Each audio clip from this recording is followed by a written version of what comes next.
بسم اللہ الرحمن الرحیم۔ تعدی اور تقصیر یہ دو اصطلاحات ہیں جو آپ کو فقہ کی کتابوں میں ملیں گی۔ عموماً ان دونوں کا تذکرہ وہاں ہوتا ہے جہاں یہ سوال ہوتا ہے کہ انسان کے اوپر ضمان آئے گا یا نہیں، یعنی خاص طور پر مضاربہ یا وکالہ یا ہر ایسے عقد میں جس میں سامنے والا شخص امین امانت دار ہوتا ہے، تو کیا امین پر ضمان آئے گا یا نہیں، وہاں اس سلسلے میں یہ سوال ہوتا ہے۔ تو کہا جاتا ہے کہ اگر امین نے، امانت دار نے، مضارب نے یا وکیل نے تعدی اور تقصیر کی ہے تو ضمان آئے گا، ورنہ نہیں۔ تعدی کو انگلش میں مس کنڈکٹ کہہ سکتے ہیں، اردو میں اس کے معنی آتے ہیں حدود سے تجاوز کرنا، خواہ یہ حدود سے تجاوز کرنا جان بوجھ کر ہو یا بلا ارادہ ہو، لیکن بہرحال حدود سے تجاوز کیا جائے تو تعدی کہلاتا ہے۔ اور یہ حدود تین قسم کی ہوتی ہے کہ جو شریعت نے اس کے لیے حدود مقرر کی ہے ان سے تجاوز کیا جائے، یا کنٹریکٹ میں اور عقد میں جو حدود طے ہوئی ہیں ان سے تجاوز کیا جائے، یا عرف کے مطابق اس جو حدود طے ہوئی ہیں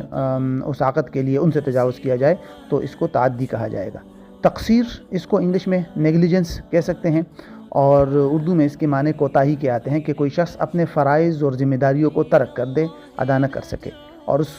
ان فرائض اور ذمہ داریوں سے بھی مراد ہی یہی تین قسم کی ذمہ داریاں ہیں جو شریعت نے اس کے لیے مقرر کی ہے اس عقد سے متعلق، یا اس عقد اور کانٹریکٹ کے اندر خود فریقین نے آپس میں جو ذمہ داریاں اور فرائض طے کی ہے ان کو چھوڑ دے، ترک کر دے، یا عرف کے مطابق اس عقد کے لیے جو ذمہ داریاں اور فرائض طے ہوئی ہیں ان کو ترک کر دے، تو ایسی صورت میں یہ تقصیر کہلاتی ہے۔ اور یہی تفصیلات آپ کو ان دونوں اصطلاحات سے متعلق المعایر الشرعیہ کے اندر مل جائیں گی۔